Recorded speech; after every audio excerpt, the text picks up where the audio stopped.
என்ன கேட்டேன், ஜெயா கிட்ட கேஷுவலா மாசம் 11ஆந்தேதி ராமகிருஷ்ண தீர்த்தம் வருதுக்கா, எப்படி அ திருமலையில அப்படின்னு கேட்டதுக்கு, என்ன கோவத்துல இருந்தான அளவு நான் அப்படியே ஷாக் ஆயிட்டேன்.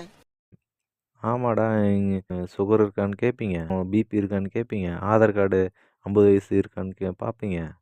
அப்புறம் பஸ் ஏறத்துக்கு முன்னாடியே செக் பண்ணுறது ஒரு டைமு. இந்த மாதிரி இருந்தால் யாரா வருவாங்க?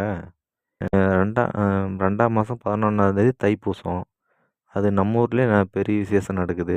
அடுத்தது மாசி மகம்னு சொல்கிற அதுவும் இங்கே விசேஷம் நடக்க போகுது. அடுத்து பங்குனி உத்திரம்.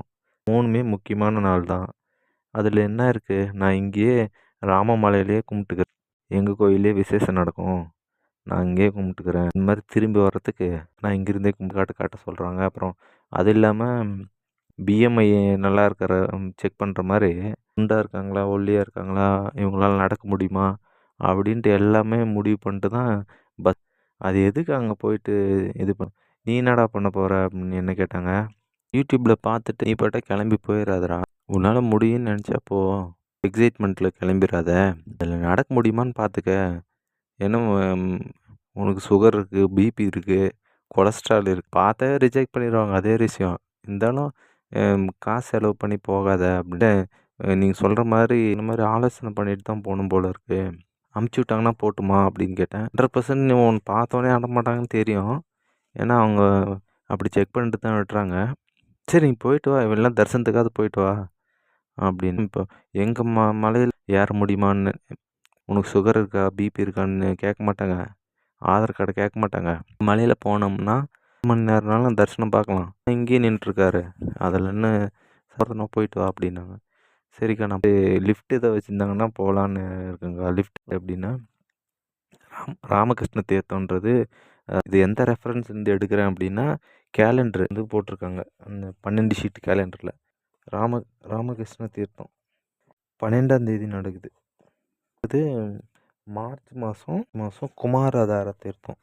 அடுத்தது ஏப்ரலில் வந்து தும்பூர் தீர்த்தம். இந்த 3 தீர்த்தமும் நடக்குது. வெயிட் பண்ணுறாங்க, உங்களால் நடக்க முடியாதுன்ட்டு. அவங்கவுங்க 60-70 வயசுல கூட ஆக்டிவாக இருக்காங்க. ஒரு முடிவு பண்ணி பண்ணுறாங்க. அது என்ன எதுக்காக அப்படி பண்ணுறாங்கன்னு தெரியல. பக்தர்களுக்கு விண்ணப்பம். இன்று குமாரதாரா பசுபதாரா தீர்த்தத்திற்கு செல்ல விரும்பும் பக்தர்கள் காலை 5:30 மணியில் இருந்து மதியம் 12 மணி வரை ஆர்டிசி பேருந்து மூலம் மட்டுமே அனுமதிக்கப்படுவர். 2 சக்கர வாகனம் மற்றும் தனியார் 4 சக்கர வாகனங்கள் அனுமதி இல்லை. அதேபோல் இருதய தொடர்பான பிரச்சனை உள்ளவர்கள், ரத்த கொதிப்பு மற்றும் வயதானவர்கள் குமாரதாரா பசுபதாரா தீர்த்தத்திற்கு வர அனுமதிக்கப்பட மாட்டார்கள். ஓம் நமோ வெங்கடேசாயா.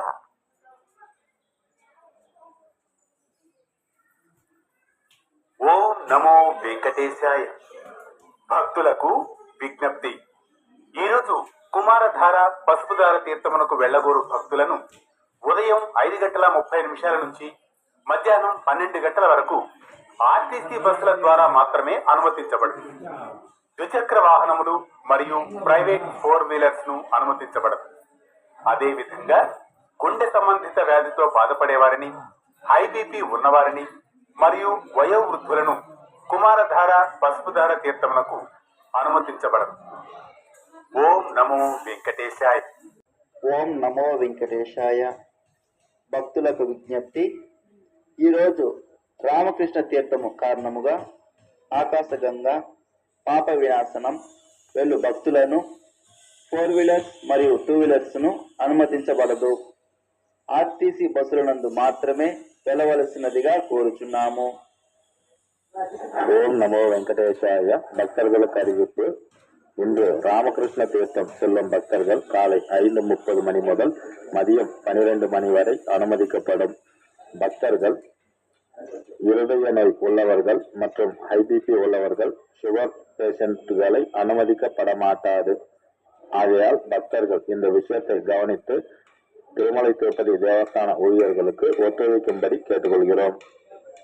ஓம் நமோ வெங்கடேசாய. பக்தர்களுக்கு அறிவிப்பு.